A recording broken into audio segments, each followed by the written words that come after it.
Bonjour et bienvenue parmi les Digital Doers, le podcast de ceux qui font le e-commerce.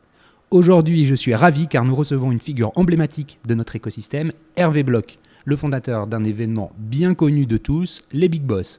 Bonjour Hervé, est-ce que tu pourrais te présenter en quelques mots ? Bonjour Cyril, alors effectivement, Hervé Bloch, j'ai 43 ans, j'ai 2 enfants et je suis chef d'entreprise. J'ai eu l'idée folle, il y a maintenant 6 ans, de réunir l'écosystème de l'e-commerce et du digital à travers des moments assez atypiques, assez inédits, pour créer un lien différent et faire en sorte que l'accélération digitale soit la plus forte, mais en même temps la plus humaine possible. Oui, ça c'est vraiment la marque de fabrique des Big Boss. Les Big Boss, tu les as créés il y a à peu près 6 ans. Tu as 43 ans, ça veut dire qu'entre les deux, il y a eu... Il s'est passé des choses quand même. C'était un parcours académique standard. En fait, les gens pensent qu'on construit sa future entreprise à travers sa première expérience professionnelle. Pas du tout.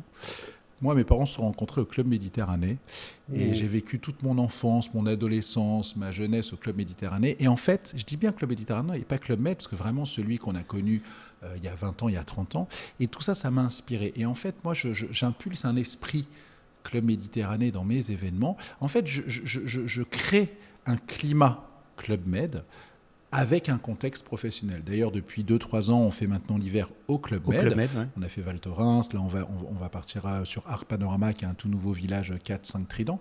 Et donc en fait, c'est déjà ça, la première brique des Big Boss, c'est de retrouver un peu la convivialité. Et ensuite, bien sûr, j'ai toujours évolué dans le domaine du digital. J'ai commencé chez IBM. Ensuite, j'ai travaillé dans une start-up qui faisait de l'accessibilité numérique. Puis, j'ai travaillé chez Email Vision, qui était très orienté sur le marketing digital, chez Common Stay, sur l'acquisition. Et donc, bien évidemment, c'était ma mère qui m'avait dit, moi, je suis dans les assurances, parce que c'est les années 80, c'est là où il faut être. Va plutôt, mon chéri, dans l'informatique. Bon. Alors j'ai commencé chez IBM, c'est bien, toi, et puis dans l'informatique, je suis allé dans le digital. Voilà. Voilà, j'ai écouté mes parents. Et donc voilà, donc bien sûr, la passion du business, et puis cet esprit de convivialité. Et donc tout ça mixé a créé un peu la genèse des Big Boss. Et lorsque j'ai eu cette idée folle d'inviter 200 personnes au ski, alors personne n'y croyait. Attends, là tu vas bien vite.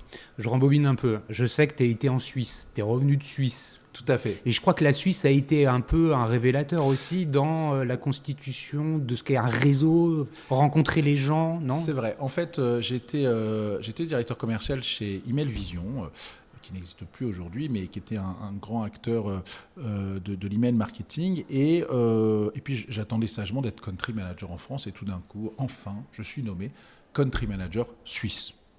Qu'est-ce que c'est que ce bordel, ce tout petit pays, c'est quoi j'ai une rédemption à faire, enfin qu'est-ce qui se passe ? Et le patron me dit non, Hervé, ne crois pas ça, la Suisse c'est souvent mal géré, c'est un peu Lyon qui gère Genève et puis l'Allemagne qui gère Zurich, alors qu'en fait il y a beaucoup de décisions européennes ou mondiales en Suisse. C'est un vrai écosystème de réseau, et comme c'est effectivement une de tes aptitudes, eh bien je te propose d'être country manager pour la Suisse. Et donc j'ai vécu 18 mois à Genève, et donc j'ai ouvert un bureau à Zurich, et on a signé énormément de deals stratégiques qui ont des rayonnances donc européennes ou mondiales. Et comment tu as fait en fait ? Tu connaissais des gens en Suisse ? Alors, je ne connaissais pas, j'avais fait, je me rappelle, un emailing, c'était gagner un ballotin de chocolat Camille Bloch pour tout contact qualifié transmis par email. Et donc, j'ai eu une trentaine de contacts qualifiés. Je me rappelle, j'ai dû faire les ballotins de chocolat moi-même. Et ça m'a ouvert mes premières portes, parce que finalement, ce n'est pas très compliqué d'appeler de la part de la cousine d'eux. Et déjà, on a un acte positif, on a un tutoiement, on a déjà un climat de confiance.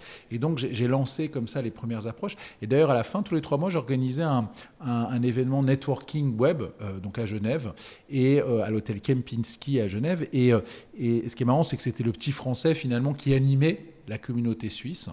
Et puis après, on a fait la même chose sur Zurich. Et donc, parce que c'est vraiment 2 pays en un. Et là, tu t'es découvert en fait une passion pour l'événement, enfin sans parler de passion, mais c'est quelque chose qui te motivait, qui te faisait plaisir. Tu as un goût du relationnel qui est très prononcé. Ah oui, non, mais ça j'ai une forte logique relationnelle.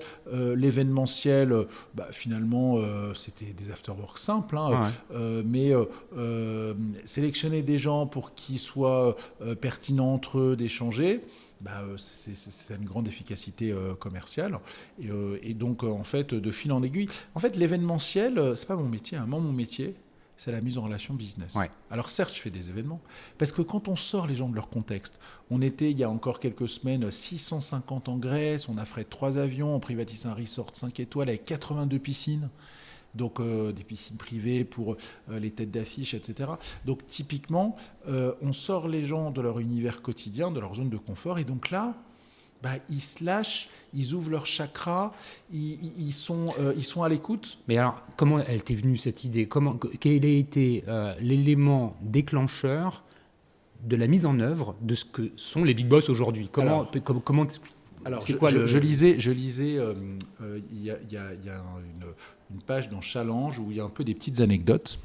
Et Fernand Bonnevie venait de mourir. On était en mai 2013. Fernand Bonnevie. Alors, qui était Fernand Bonnevie? Je te pose la question. Alors, Fernand Bonnevie, c'était le moniteur de Jean-Claude Duss dans Les Bronzés font du ski. C'était un vrai moniteur à qui on avait demandé de jouer la comédie. Donc, il est mort quelques décennies plus tard. Et c'était le moment où germait en moi l'envie de faire un événement au ski. J'avais pas encore le titre, j'avais pas encore la destination, j'avais pas encore le programme, mais j'avais l'envie. Et puis tout d'un coup, ça me fait penser au bronzé fond du ski Fernand Bonnevie. Ça s'appellera les Big Boss font du ski. Et donc c'est arrivé comme ça un peu naturellement. Je me rappelle, il y avait une pub de cadre emploi Boss Big Boss à l'époque. Ouais. Et effectivement, la différence entre Boss et Big Boss, c'est qu'il y a un peu plus d'emblématique dans le Big Boss. Et donc voilà, donc j'ai eu l'idée, les Big Boss font du ski. Et pourquoi tu as eu cette idée? Tu faisais quoi? Tu étais où? Alors je faisais de la mise en relation business. Donc quand on présente un annonceur et un prestataire, on a à peu près 40% de chance d'avoir un deal. Et à un moment donné, moi, j'ai fait des mathématiques. Si je mets 100 annonceurs d'un côté et 50 prestataires de l'autre, ça fait 5000 combinaisons possibles. Et donc, la seule manière de réunir autant de gens, c'est de créer un événement pour, justement, favoriser les rencontres. Donc là, tu quittes ta boîte pour créer ça? Alors, j'avais déjà lancé une boîte de mise en relation business, apport d'affaires, tout simple. J'avais un réseau, une connaissance fonctionnelle. Et Digilinks Digilinks, exactement. Digi comme le digital et Links comme les liens. Et donc, j'avais... Alors, pour la petite histoire, ça quand même... certains ne savent pas quand même. À 23 ans, je sortais d'école de commerce. J'ai une copine qui monte une agence de speed dating. Elle me dit, Hervé, j'ai besoin d'un animateur. Elle était précurseur. Elle était précurseur. Et donc, je me suis retrouvé animateur de speed dating. C'était très rigolo. C'était le soir, 2-3 fois par semaine. Et c'était très rigolo parce que les filles arrivaient en bande de copines pour, comme ça, aller à la chasse aux hommes. C'était par tranche d'âge. Alors, je me rappelle d'un Italien qui se mettait dans la tranche 30-40 alors que ça se voyait qu'il avait plutôt 65. Mais bon, on n'allait pas lui exiger sa pièce d'identité, etc. Enfin, voilà. Donc, j'ai beaucoup observé. Donc, moi, je m'occupais des filles. Et donc, il y avait une animatrice qui s'occupait des garçons. Et donc, j'ai beaucoup d'anecdotes, d'ailleurs, sur le sujet, comment des rencontres se font, comment ça s'initie.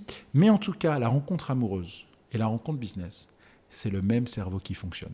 Et c'est ni le cerveau gauche, ni le cerveau droit. C'est le cerveau reptilien, le tout petit cerveau qu'on a, que les reptiles ont aussi, et qui sont sur les fondamentaux. La peur, l'amour, la confiance. C'est ce qu'utilisent les publicitaires au quotidien pour nous faire acheter des produits. Exemple, est-ce que vous pensez que Nespresso vend du café? Oui. Eh ben non. Nespresso, ça ne vend pas de café. Ça vend un rêve, ça vend un haut de gamme, ça vend George Clooney, mais ça ne vend pas de café. Est-ce que vous pensez qu'Harley Davidson vend des motos? Oui, ça vend le rêve américain, la route 66. Exactement. Et donc, en fait, le cerveau reptilien, c'est à un moment donné, quand on est en format speed dating amoureux, voilà, donc on a une jeune demoiselle, on l'écoute et en fait, on ne l'écoute plus. Et on se dit, tiens, est-ce qu'elle me plaît? Tiens, est-ce que j'ai envie de sortir avec elle? Tiens, est-ce qu'on on pourrait avoir un fit? En business, c'est pareil. Finalement, en quelques minutes, on se fait une première idée. C'est en lançant les Big Boss, tu avais fait le rapport entre l'expérience que tu avais eue à 23 ans de speed dating et le mode de fonctionnement de la relation business. Tu t'es dit, tiens, il y a un truc à faire, à lier les deux. J'étais convaincu et je pense que, je le suis encore, la rencontre business et la rencontre amoureuse, c'est deux êtres humains qui, à l'instant T, ont envie de faire des choses. Alors bien sûr, ce n'est pas la même finalité, on n'est pas là pour la même finalité en business ou en amour, mais en tout cas, c'est les mêmes ressorts.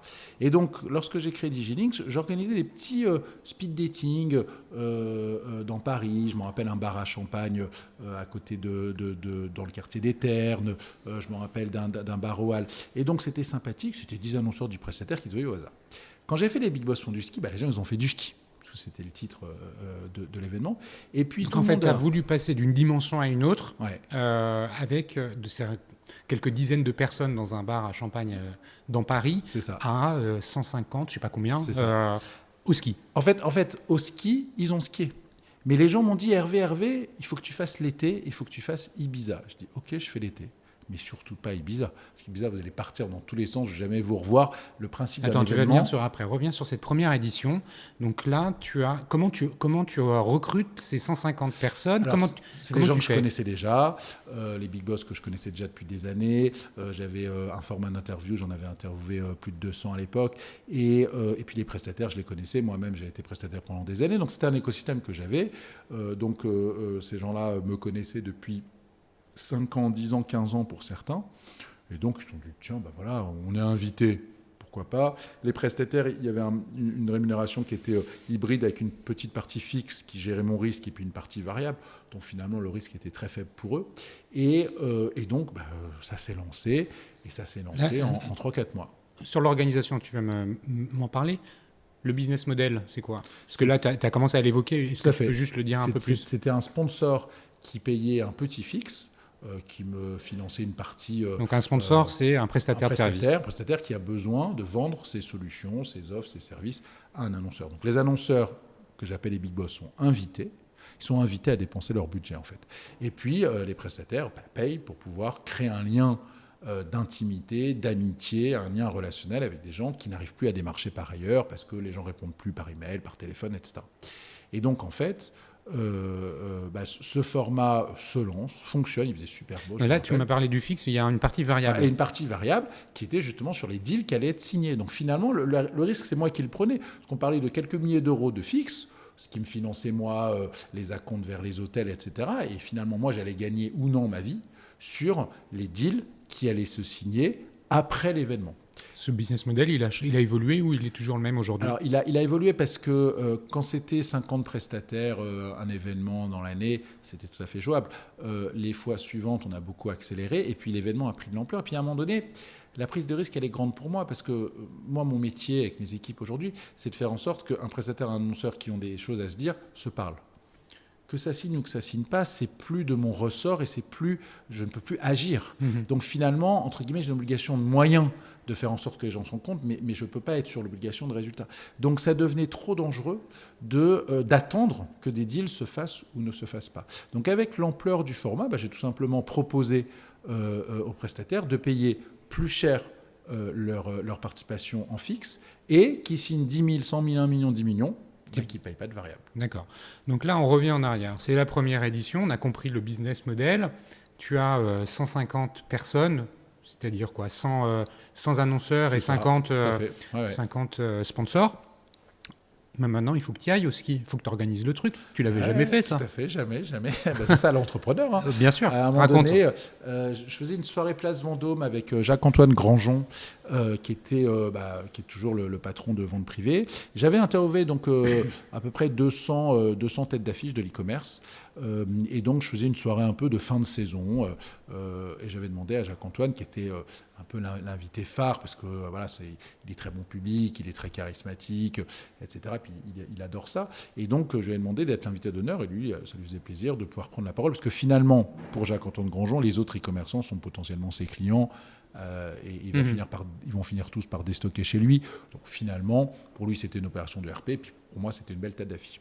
Et donc, lorsqu'on prépare cette soirée, il me dit, Hervé, moi je vais faire un pitch classique sur vente privée, le potentiel, etc. Mais toi, tu as quoi comme actu? Parce qu'à un moment donné, je vais te redonner la parole. Et je lui dis comme ça, écoute, j'ai une petite idée, ce serait de lancer un événement au ski, ça va s'appeler des big posts du ski, mais j'ai rien d'autre. Donc c'est peut-être un peu prématuré pour en parler. Mais non, c'est génial. Parlons-en, là. Tu vas avoir une tribune avec 150 personnes, les gens que tu as interviewés parlent. Ouais, mais attends, j'ai encore rien, pas la date, rien. Bon, c'est bien d'en parler. Bon, donc on y va, il fait son show, puis on a dit, tiens Hervé, écoute, merci de m'avoir proposé cette tribune, très belle soirée, Place Vendôme. Je crois que tu veux nous inviter au ski, raconte-nous. Et donc, je plonge et je dis, effectivement, Jacques-Antoine, je t'avais demandé de ne pas en parler, mais puisque tu en parles, eh bien, je vais vous inviter. Donc, j'ai pas encore la date, j'ai pas encore le lieu, j'ai pas encore le partenaire, mais je vais vous inviter au ski à la fin de l'année. Et là, dans la salle, il y avait le patron de Travel Ski, Yariva Becerra, qui m'interpelle à la fin des discours, me dit Hervé, on va le faire ensemble. Je sais pas pourquoi. Parce que toi, tu connais pas du tout le ski. Tu sais pas ce que c'est qu'une remontée mécanique, tu sais pas ce que c'est qu'un hôtelier, tu sais pas ce que c'est qu'une station. Par contre, j'ai bien compris ta maîtrise du networking, ta maîtrise des prestataires, des annonceurs, tu es capable de réunir des gens, de fédérer des gens. Donc moi, tout ce que je veux, c'est de la visibilité.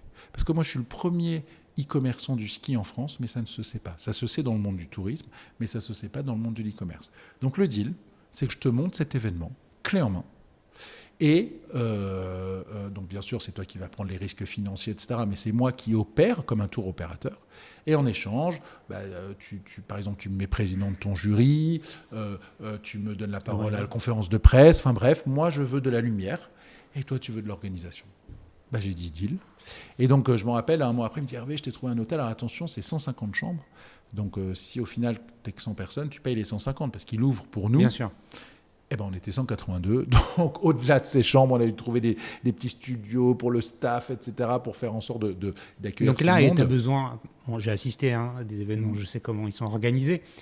Tu as besoin de ressources sur place. Alors, comment tu fais pour recruter les personnes? C'est avec Travelski que tu organises ça? Travelski fait l'organisation technique, mais l'organisation business, j'avais en fait une stagiaire et on travaillait nuit et jour ensemble pour arriver. Là, tu fais rien d'autre en termes d'activité professionnelle que l'organisation de ça. Là, je me dis 100 x 50 égale 5000 combinaisons, donc ça vaut le coup de passer 4 mois à plein temps plutôt que de faire 5000 rendez-vous qui potentiellement peuvent générer le même impact. Donc, je fais ça à plein temps.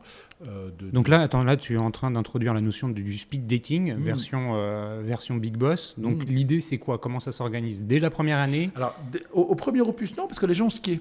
Moi, la question s'est posée quand je me suis dit, mais tiens, ils veulent faire l'été, très bien, ils veulent Ibiza, mais enfin, je vais les emmener ailleurs, parce que Ibiza, je vais les perdre.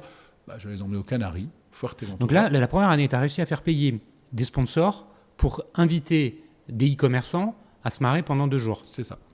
Ouais, c'est pas mal. C'est ça. Et sans arrière-pensée business? Si, tout le monde avait des arrière-pensées business. Non, mais ce que je veux dire, toi, tu ne l'as pas organisé.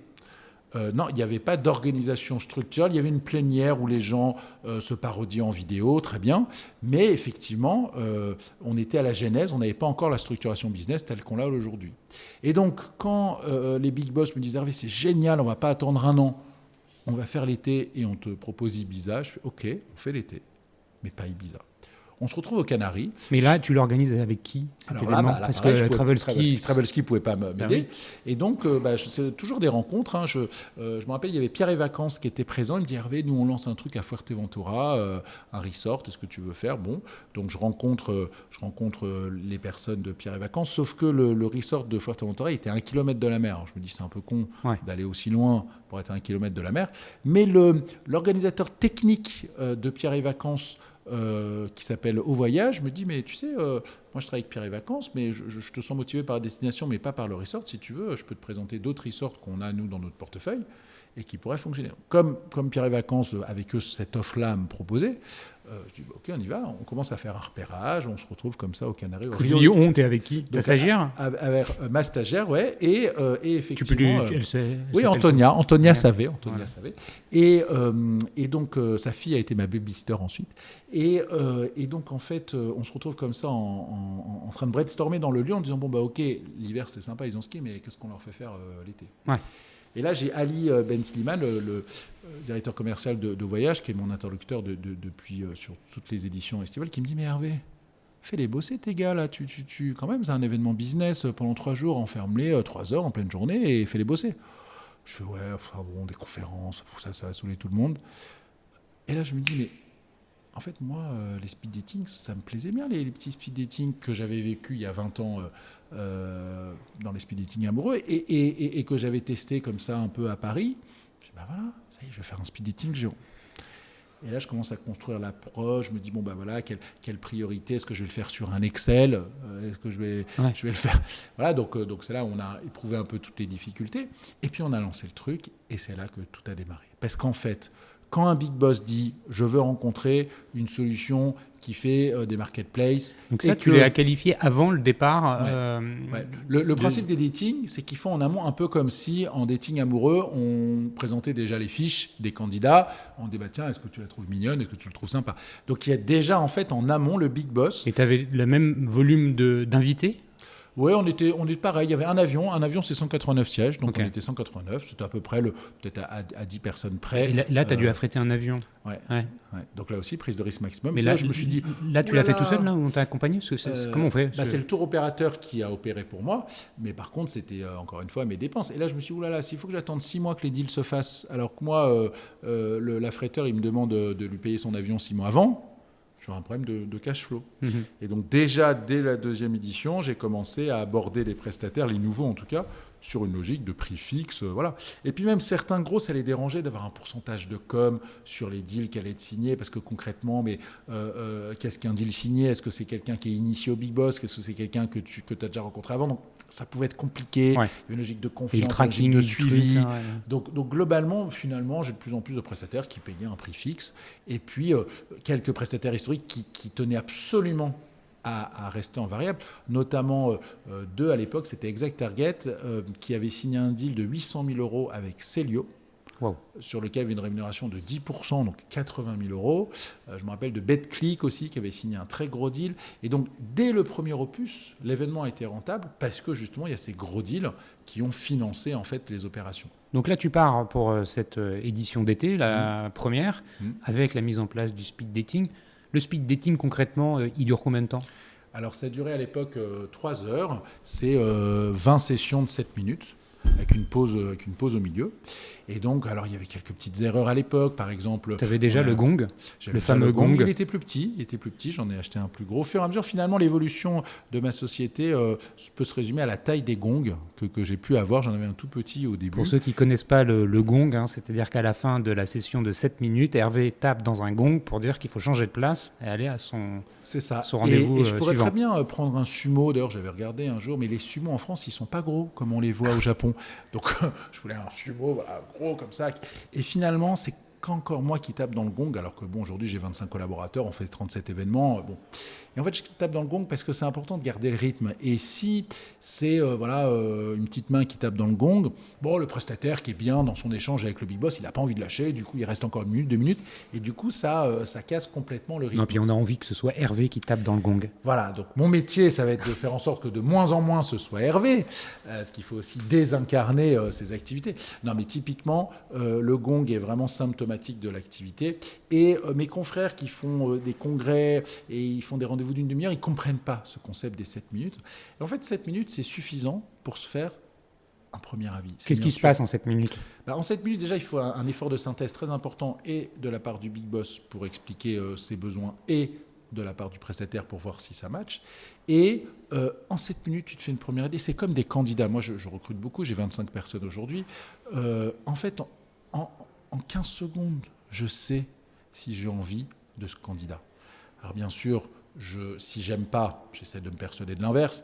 Et si j'aime bien, j'essaie de conforter l'idée. Et en 7 minutes, c'est pareil. En fait, on le sait, bien sûr qu'en 7 minutes, on ne va pas choisir une solution technique complexe, etc. Mais on aura envie ou non de travailler avec la personne qui est en face. Exactement. Et en fait, plus on a de virtuel, de digital, d'écran connecté, plus on a besoin d'humains. En fait, il y a des gens, moi je les connais depuis 15 ans sur LinkedIn, et tout d'un coup, je les vois 10 secondes en vrai, tout change. Et pourtant, ils m'ont déjà vu, ils ont déjà liké des trucs que je fais, moi aussi, mais tout change. On est des mammifères, on est des êtres humains, en fait, on est des animaux. On a besoin de se renifler, de se sentir, de se surveiller comme ça, de s'admirer. Et donc, en fait, le business, la relation humaine en général, tout ça sont sur des mêmes ressorts. Donc, finalement, entre deux acteurs qui font du search, et finalement, le search, c'est acheter intelligemment des mots-clés chez Google. Donc c'est Google qui prend l'argent, et puis l'agence qui joue un rôle un peu d'operating. On a envie d'aller prendre le mec à qui on a sympathisé pendant 3 jours. Oui, parce qu'en fait, c'est pas que le speed dating. Le speed dating, il est dans l'organisation de l'événement à un moment qui est clé et qui est au début d'ailleurs. Tout à fait. Et puis après, il y a un tempo qui se met en marche. Exactement. Et tu as plein d'activités qui sont proposées, des conférences aussi, des plénières. Exactement. Raconte-nous un peu, parce que la mayonnaise, elle prend grâce à tout ça. En fait, le dating, c'est ceux qui devaient se voir se voient. Et c'est en début d'événement exprès pour évacuer lorsque ça ne matche pas. D'ailleurs, au bout des 7 minutes, le big boss dit vert, je veux un rendez-vous. Ça ne veut pas dire qu'il va signer, mais en tout cas, il veut avancer. Orange, il faut encore qu'on parle. Je veux bien que l'organisation transmette mes coordonnées, mais ce n'est pas un sujet chaud. Et rouge, stop. Donc comme ça, on évacue tous les stops, tous les rouges dès la première journée. Et là, il y a des soirées, il y a des activités, il y a des olympiades, il y a des sorties bateaux. On avait cet été Brahim Asloum qui a fait une initiation dans sa discipline en boxe. Il a eu 200 personnes, il n'en pouvait plus. Il a fait 5 heures d'initiation, il n'en pouvait plus. Et il a refait un show le soir. Et donc, en fait, tout ça crée des liens. Moi, je me rappelle, en 2017, il y avait un très très bel endroit. On était à Marrakech. Il y avait des immenses piscines. Et en fait, les gens me disaient que le business, il se faisait autour de la piscine. Alors bien sûr, c'est beaucoup plus difficile, parce qu'il faut aborder la personne. Comme ça, alors, on a des bracelets de couleurs pour un peu deviner qui est prestataire. Autour de la piscine, on l'imagine assez bien. C'est facile, le lieu est convivial. C'est pas si évident. Ouais, mais en tout cas, c'est très puissant. Comment ça fonctionne au ski? Puisque quand tu es sur une piste de ski, tu n'es pas autour d'une piscine, tu es étalé. Alors quand c'est on enjeu un peu on différent. descend et on monte. Donc quand on descend, pas de problème. Mais quand on monte, qu'est-ce que c'est sympathique. Sur le télésiège, sur le télécabine, on tire fesse un peu moins, mais globalement, nous, on fait en sorte, on a des moniteurs ESF, et donc on fait en sorte que les gens partent en groupe. Et ce groupe, c'est tes potes. C'est-à-dire que les 15 personnes que tu as dans le groupe, on va skier peut-être 2 fois 3 heures ensemble. Alors, il faut bien choisir son groupe. Des fois, le hasard fait bien ou mal les choses, mais en tout cas, ça devient tes potes. Et puis, tu as un village au milieu des pistes pour le déjeuner. C'est ça. Et donc, en fait, tout est organisé pour créer la rencontre en permanence. On affrète des trains, et qu'est-ce que c'est difficile. On affrète des avions, et qu'est-ce que c'est difficile. Mais ça veut dire que dès la gare de Lyon ou dès l'aéroport, il se passe un truc. Et en permanence, et ce qui est très marrant, combien de fois, moi, les big boss m'ont dit « Ah, génial, ce prestataire, j'ai rencontré à 2h du mat. » Et alors, bien sûr, à peu près la moitié du business se fait et s'initie grâce au dating, mais l'autre moitié se fait complètement en dehors. La sortie bateau, la place de bus pour aller à l'excursion, le petit-déj, la boîte de nuit, tout est prétexte à rencontre. Et tout le monde est là pour ça. Les big boss ont signé des engagements. Qui sont les big boss qui viennent à ces événements-là? Alors, les big boss, c'est un décideur. C'est un décideur qui a donc un niveau de décision, d'engagement budgétaire, qui a un minimum de budget au sein de son service et qui a des besoins exprimés. Donc moi j'ai une équipe, j'ai 6 personnes qui sont ce qu'on appelle les big boss managers, qui en gros, pour chaque événement, identifient les bonnes personnes. Parce que le prestataire, lui, il ne veut pas de pique-assiette qui sont là pour se payer des vacances aux frais de la princesse. C'est pas moi qui les invite. Donc ce ne sont que des décideurs qui ont le carnet de chèques.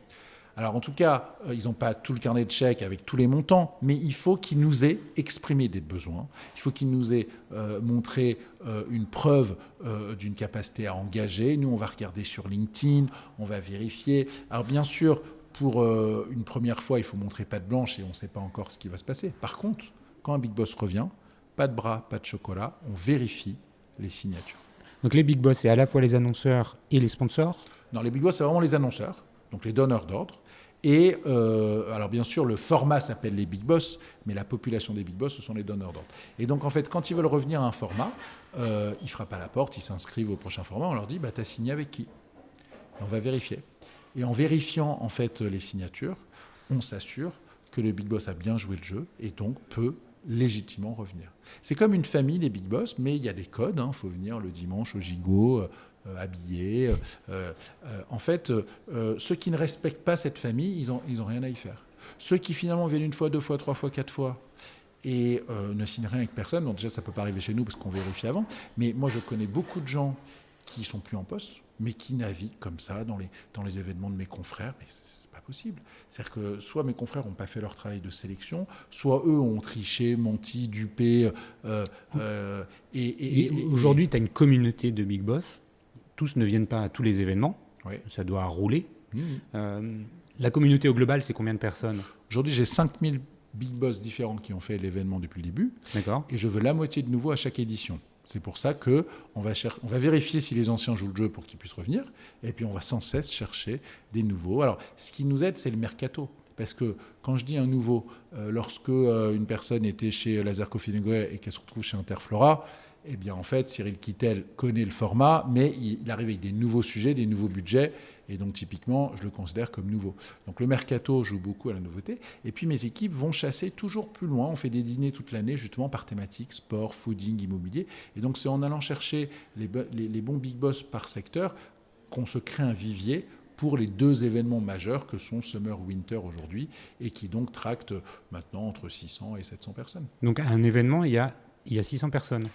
En général, il y a 600 participants plus 50 personnes du staff. Parce que moi, j'ai à peu près 25 personnes dans mes équipes, mais je double pendant les événements, que ce soit le photographe, la vidéaste, que ce soit le médecin, le DJ.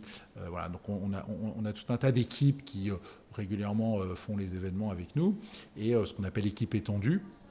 Et donc, ceux-là vont étoffer un peu toutes les approches. On n'a pas intérêt. Donc là, tu affrètes plusieurs avions. Là, j'avais affrété 3 avions là sur le dernier opus il y a 2 mois.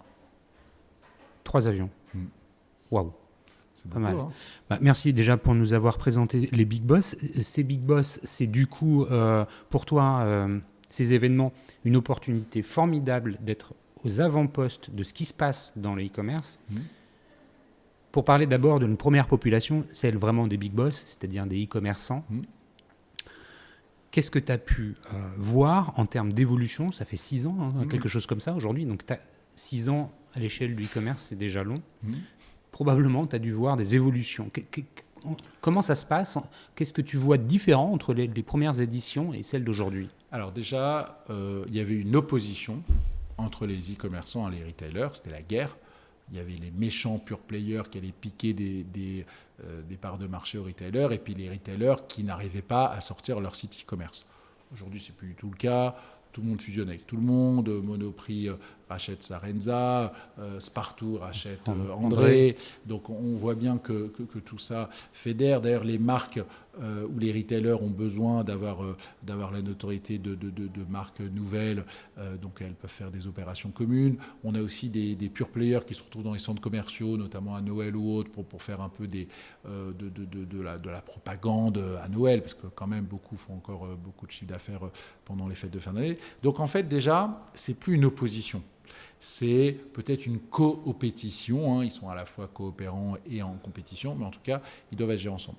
Ce qu'il faut bien comprendre, c'est qu'un retailer, c'est plus un vendeur de produits. Un retailer, on parle beaucoup d'entertainment. Moi, mes filles, elles vont au centre commercial, c'est pas pour acheter, c'est parce qu'il y a une patinoire l'hiver, c'est parce que l'été, il y a des masques de réalité virtuelle. Donc en fait, c'est une base de loisirs finalement. Et les retailers doivent comprendre ça. S'ils n'ont pas compris que de toute façon, face à Amazon, ils n'y arriveront pas. Amazon va livrer en 2 heures, et puis eux, faut attendre 3 semaines. Amazon sera 7% moins cher. Donc ils n'y arriveront pas. Par contre, Amazon, c'est froid. Amazon, il n'y a pas le conseil un peu humain, etc. Donc voilà, donc en gros, le retailer et l'e-commerçant ne se confrontent plus, au contraire, ils profitent l'un de l'autre. Il y a des outils pour pouvoir travailler intelligemment l'off et l'online, etc. Est-ce que tu as observé aussi ces dernières années qu'en termes de population, ça s'est mélangé, c'est-à-dire des personnes avec une expérience pure player qui sont débauchées pour aller chez des brick et mortar. C'est sûr, quand on voit Pixmania qui avait pas mal de belles ressources, le site c'est un peu périclité, aujourd'hui c'est une petite marketplace, et ils sont tous partis dans plein de sociétés, les uns chez Monoprix, chez Histoire d'Or, etc. Et donc on sent bien que leur expertise pure player, elle a été mise à profit des retailers. Après, il y a aussi un autre enjeu, c'est là en termes de typologie d'investissement, un pure player était obsédé par l'acquisition à la performance.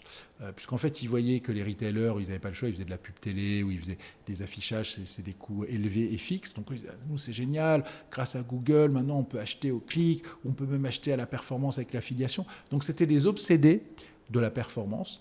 Et maintenant, ils travaillent beaucoup la conversion, parce que c'est bien beau d'acheter à pas cher du trafic, mais si c'est pour ramener 100 personnes et avoir une vente, c'est quand même dommage, alors que travailler pour avoir une deuxième vente, c'est quand même très significatif. Donc il y a eu une ère du tout acquisition. Maintenant, on est en plus à la performance. Maintenant, on est dans une ère de la conversion. Et puis, on est de plus en plus dans une ère de l'influence. Je vois par exemple au dernier événement Big Boss, j'avais 20 acteurs, soit de la vidéo, soit de l'influence. Et d'ailleurs, celui qui était là depuis 2 ans me dit Hervé, chaque fois, à chaque édition, j'ai de plus en plus d'acteurs concurrents.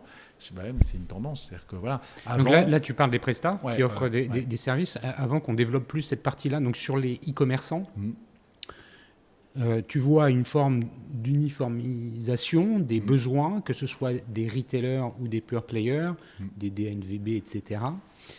C'est quelque chose, un écosystème qui se structure, qui est plus mature, avec des besoins qui sont plus communs à l'ensemble de ces acteurs-là, c'est ça ? Et qui ont changé. C'est-à-dire qu'avant, par exemple, les gens disaient non mais acheter la course aux fans sur Facebook, c'est n'importe quoi. Moi, je me rappelle à une époque d'un BNP Paribas qui achetait des fans en leur offrant des places de cinéma. Mais en fait, ils achetaient des fans de cinéma, ils n'achetaient pas des fans de BNP. Donc, il y a eu beaucoup d'erreurs, en fait. Et puis maintenant, on se rend compte que via Facebook, on peut directement vraiment trouver des cyberacheteurs. On peut acheter des mots-clés très intelligemment sur Facebook, alors qu'avant, on achetait des fans un peu au hasard. Donc, en fait, il y a une sophistication aussi. C'est-à-dire qu'il y a 10 ans, celui qui avait 2 ans d'expérience dans l'e-commerce, c'était la star, tout le monde l'adulait, etc. C'est fou ce que tu as réussi à faire, etc. Aujourd'hui, non, il y a une sophistication dans tous les sens. Une professionnalisation, on peut dire. Et du coup, voilà, le directeur digital qui était un peu esselé chez un retailer, il a quand même des équipes musclées maintenant chez lui. Et puis, avant le digital, ça a été dans des services com. Bon. Ensuite, c'est passé dans les services marketing, un peu plus proche du business. Et puis, c'est devenu un service dédié, rattaché à la direction générale, beaucoup plus proche du business. Fnac.com, par exemple, a tout de suite été isolé de Fnac pour ensuite devenir une BU à part, etc. Et donc, on sent bien que l'e-commerce, au début, c'était un gadget, puis c'est devenu une nécessité, et puis maintenant, c'est une construction logique. C'est intéressant ce que tu dis, parce qu'il y a les retailers, il y a les marques, puis il y a la transformation, en fait, de tout ça. Les marques avaient une relation très organisée pendant des décennies en B2B2C, c'est-à-dire qu'elles vendaient à des revendeurs ou des distributeurs. Ouais.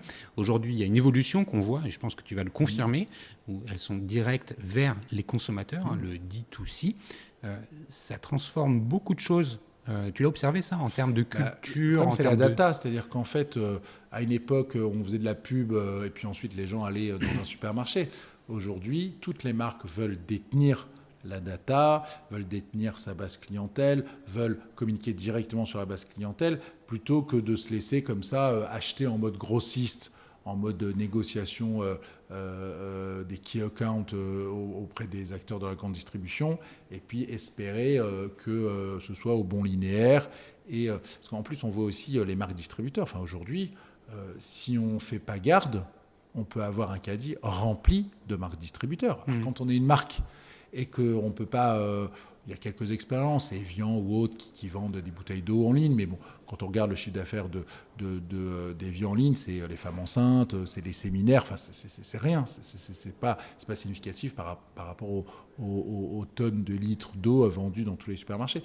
Donc en fait, typiquement, vu les marques distributeurs, si on n'a pas une relation directe avec le consommateur, on le perd. On a beau mettre de la pub. Ça a changé beaucoup de choses au sein des organisations. Oui, parce qu'elle devait collecter la data qu'elle n'avait pas, elle devait écrire à ses consommateurs plutôt que de juste simplement acheter une star du sport pour ensuite coller le produit en question. On est dans du bidirectionnel. C'est-à-dire qu'en gros, maintenant, il faut répondre à ses consommateurs. Et elles vendent aussi directement aux consommateurs de temps en temps. Tu l'observes? Ça arrive de l'indirect, mais elles peuvent sur des marques de chaussures de prêt-à-porter, elles vendent directement aux consommateurs. Ou plutôt via... En fait, elles font de l'e-commerce à travers de l'indirect, par exemple une marketplace, par exemple Amazon ou autre. Mais typiquement, en fait, la relation entre la marque et le consommateur a changé. Et une marque n'a pas vocation à mettre .com et à vendre en ligne, parce qu'elle va aussi casser tous ces circuits alternatifs, tous ces circuits de distribution. Sony.com vend des appareils photo Sony, mais en fait, ils sont encore moins chers chez Amazon. C'est pas forcément son cœur métier. Non. Sony va faire 3, 4, 5% de son chiffre d'affaires, mais les 95%, ça fait 40 ans qu'ils sont dans les réseaux de distribution. Ça va pas changer comme ça du jour au lendemain. Non. Si on prend par exemple les tours opérateurs et le monde du voyage, voilà, est-ce qu'on se dit, tiens, moi je fabrique un produit avec un hôtel, un avion, et puis je le vends à Leclerc Voyage, ou est-ce que je le vends tout seul? Ouais, mais Leclerc Voyage, ils ont 500 points de vente en France, ils ont un volume d'affaires colossal. Bon, donc des fois, on peut aller faire une petite incursion comme ça online pour rigoler, mais ça ne va pas générer des volumes colossaux. Il ne faut pas oublier un truc, c'est que l'e-commerce, c'est du commerce. Et qu'il y a eu peut-être un petit Eldorado au début parce que les gens faisaient un peu n'importe quoi. Mais aujourd'hui, les valorisations des e-commerçants, c'est pas, tiens, tu as une super marque, je vais te racheter 100 millions. C'est, ok, c'est quoi ton chiffre d'affaires? Ah, tu perds de l'argent. Ok, tu perds combien d'argent? Bon, écoute, si je devais te racheter 10 fois tes bénéfices, ça ferait 0, puisque tu fais de la perte. Allez, je vais t'acheter 2 fois tes pertes. Mais globalement, voilà, on a fini le pain blanc de l'Eldorado de l'e-commerce. En e-commerce, de toute façon, il n'y en a que 2 qui fonctionnent, pour moi, selon moi. Il y a les gros, d'accord. Les gros, c'est Zalando, Asos, Amazon, etc. Les généralistes. D'ailleurs, Amazon ne gagne pas d'argent avec l'e-commerce. Il gagne un tout petit peu avec la marketplace. Il gagne surtout avec la pub, avec bien sûr les hébergements, les web services, etc. Et d'ailleurs, c'est honteux parce que voilà, ils arrivent à faire du dumping sur l'e-commerce pour ensuite. Voilà. Donc ça, c'est sans parler des TVA payés ailleurs, etc. Et puis après, il y a les hyper spécialistes. Les verticales, les business verticaux. Moi, je me rappelle d'un site leader dans les paillassons. Il était tout seul, personne ne l'emmerdait. Ils vendent même une assurance pour paillasson, c'est 8 €. Voilà, donc si jamais on se fait... Alors par contre, il faut visser le paillasson, mais si on se fait voler son paillasson qui est vissé, on se fait rembourser le prix de son paillasson. Voilà, donc on voit bien qu'il y a des hyper spécialistes et eux, ils fonctionnent. Et donc les hyper spécialistes, ils doivent travailler un peu l'affect. Parce qu'effectivement, on peut trouver le même paillasson sûrement un petit peu moins cher chez un généraliste. Mais bon, le mec qui est passionné de paillasson, ça le saoule de se retrouver comme ça. Je découvre qu'il y a des passionnés de paillasson. Voilà. Moi aussi, j'ai découvert. Mais voilà, donc typiquement, l'e-commerce, c'est compliqué. Et d'ailleurs, on voit aussi que les Non, mais ce que tu veux dire, je suis complètement d'accord avec ton analyse. Prenons des gens, même des pure players, qui sont des retailers, des gens comme Alltrix, Gary, il a complètement développé cette verticale sur le vélo et ça fonctionne. Exactement. Et Sarenza était très chaussures. Maintenant, ils ont étendu un peu à l'ensemble des habits, de la mode en général. Mais typiquement, ça marche mieux. Et on peut citer les Alltrix dans tous les domaines, les casques, les casques Moto Blues, etc. Dans les casques. Donc on sent bien que ce sont des gens qui se sont dit, OK, j'ai une expertise donnée, parce que ça fait 20 ans, ou même Allo Pneus, on n'y croyait pas à l'époque.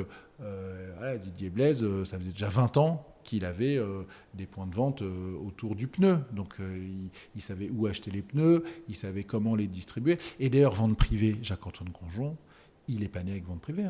Il y a 40 ans, c'était déjà un leader dans la solderie. Oui, bien sûr, la seule différence, c'est qu'au lieu de livrer 1000 produits déstockés à la solderie avenue de Wagram, il vend à 1000 personnes distinctes. Donc, il y a un problème de logistique en plus.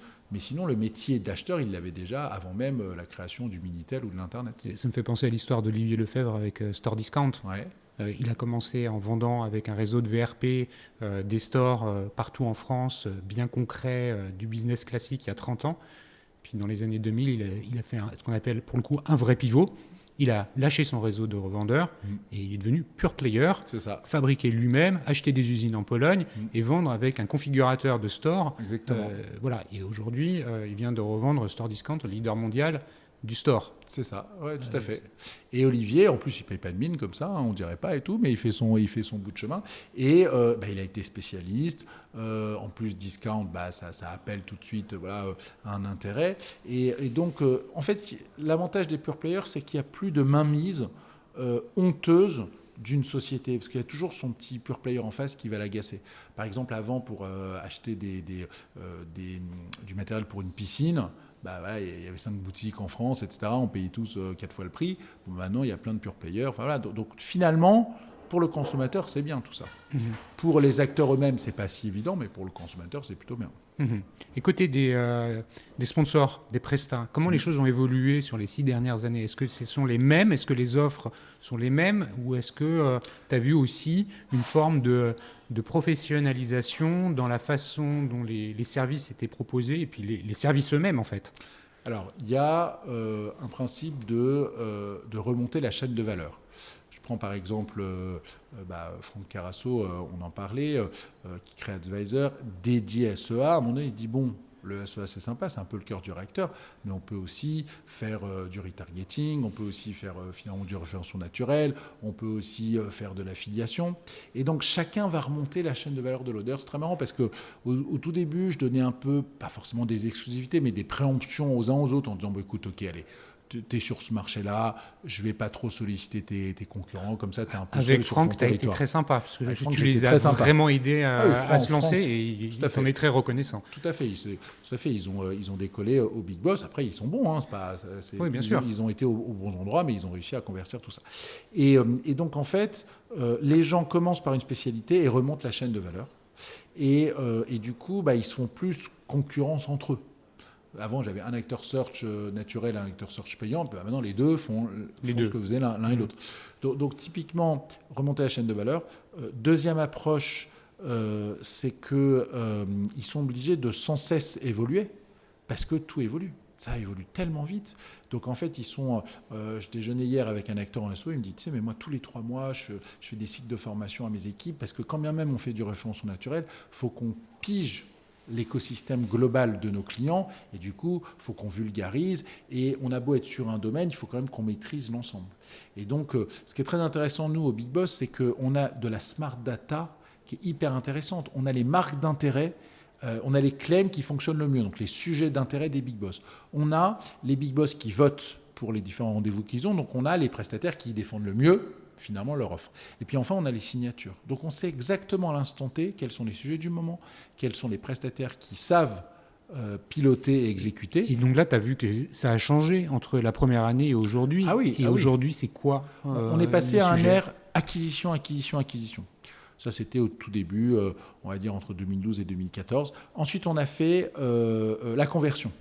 On n'en peut plus d'acheter de l'acquisition de trafic si derrière ça ne convertit pas. Donc, il y a encore maintenant beaucoup de conversions à Betesti,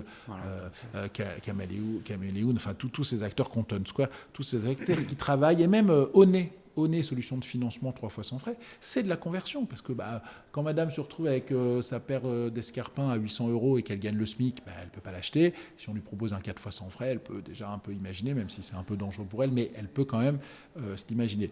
Donc, R acquisition, R conversion, et là maintenant, R influence.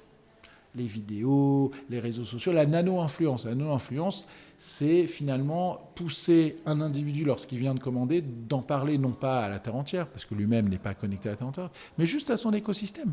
Et finalement, 1 million de personnes qui en parlent à ces 10 écosystèmes les plus proches, famille, amis, ça fait 10 millions de personnes qui interagissent. Donc voilà, moi je veux dire que tout ça se cumule, mais on a d'abord eu une ère acquisition très forte. Ensuite, on a une ère conversion qui est venue compléter le dispositif. Et maintenant, on est dans une logique d'influence. Et je vais même parler aussi de data et de content.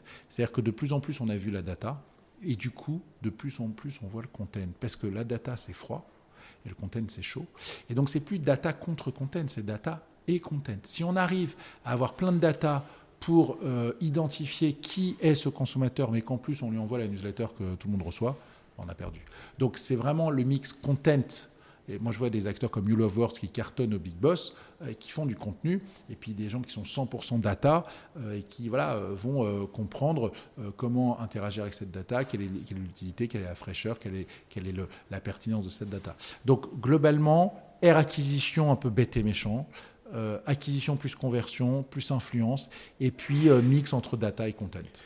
Merci. Et alors, la relation qui existe entre les annonceurs et les sponsors, sur les 6 dernières années, est-ce que tu as observé une évolution? Est-ce qu'ils se regardent moins en chien de faïence? Est-ce qu'ils sont plus dans un esprit de partenariat, de construction, de co-construction c'est quoi, est-ce que tu observes? Dans le digital, on n'a pas vraiment le choix.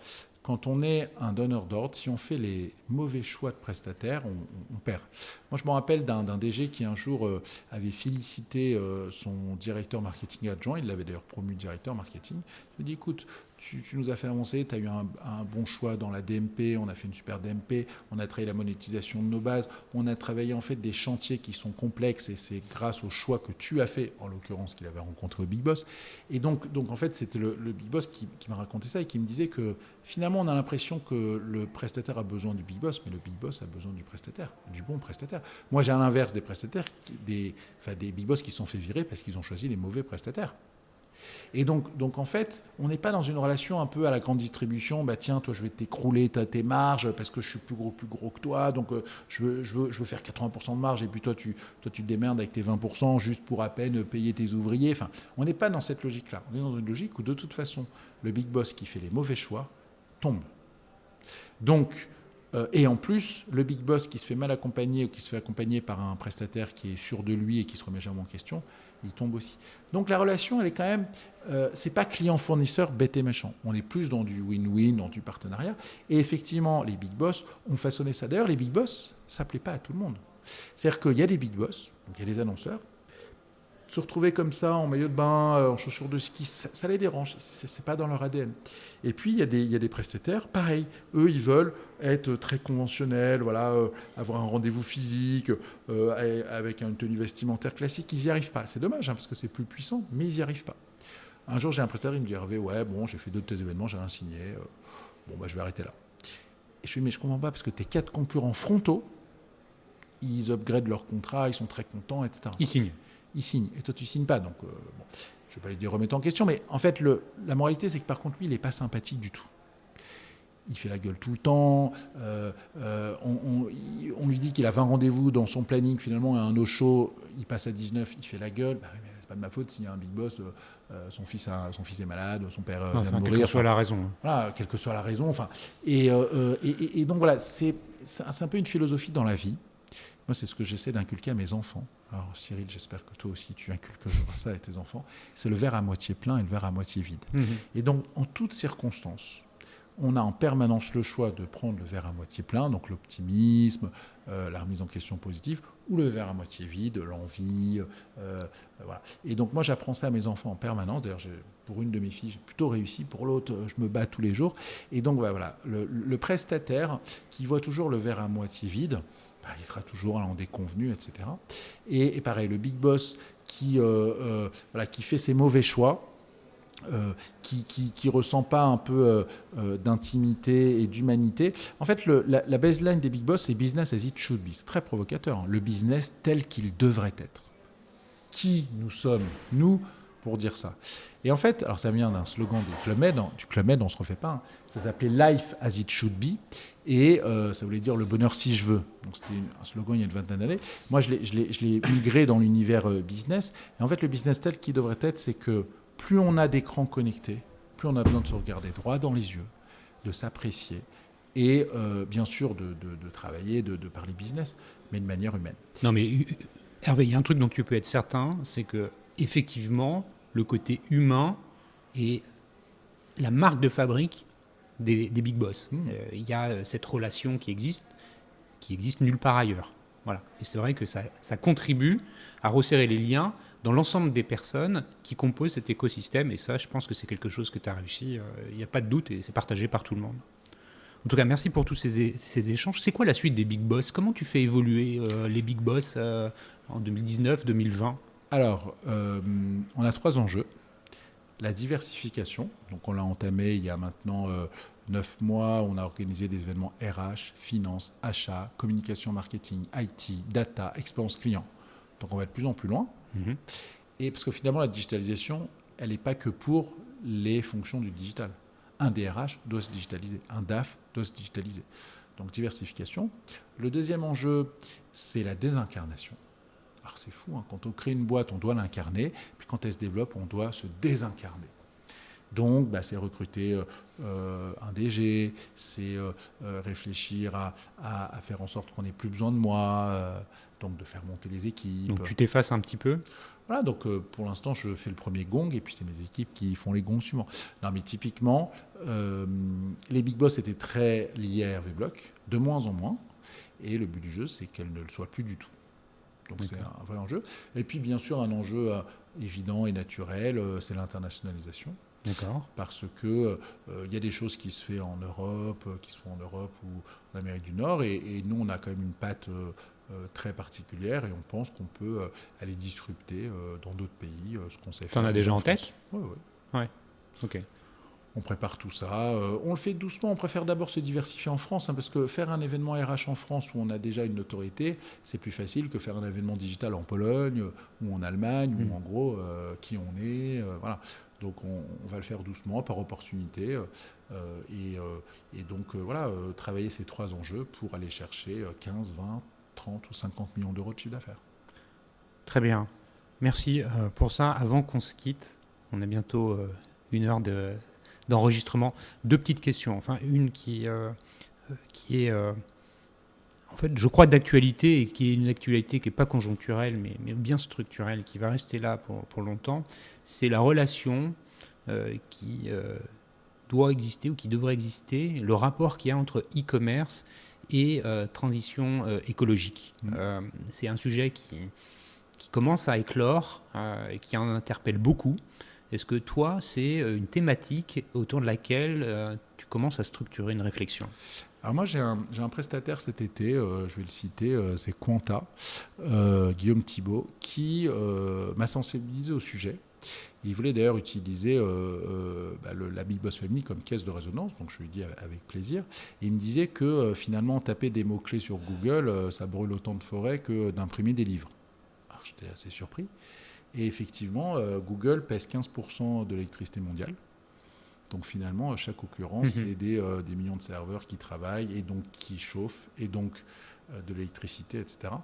Et donc en fait, moi, ça fait 10 ans, 15 ans que j'entends l'écologie, et ça n'a jamais été un gros argument de conviction. Alors, il y a toujours des gens très fans, etc. Mais globalement, ça l'est de plus en plus, parce qu'on nous dit que dans 50 ans, la Terre va être détruite par les conneries faites par l'homme, etc.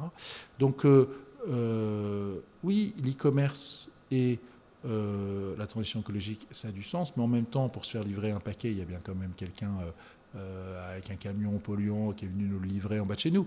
Donc c'est pas si facile, mais en tout cas il y a des vrais enjeux, il y a des enjeux de sensibilisation, et moi depuis que je sais que finalement quand je suis devant mon écran le soir, je brûle autant et j'avais l'impression que non, je brûle autant d'énergie ou d'arbres que donc si j'avais acheté un livre papier.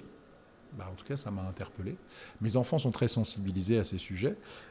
Donc oui, je pense qu'il y a des ponts intelligents et il y a des choses à faire pour endiguer tout ça. Et si l'e-commerce peut y contribuer, tant mieux.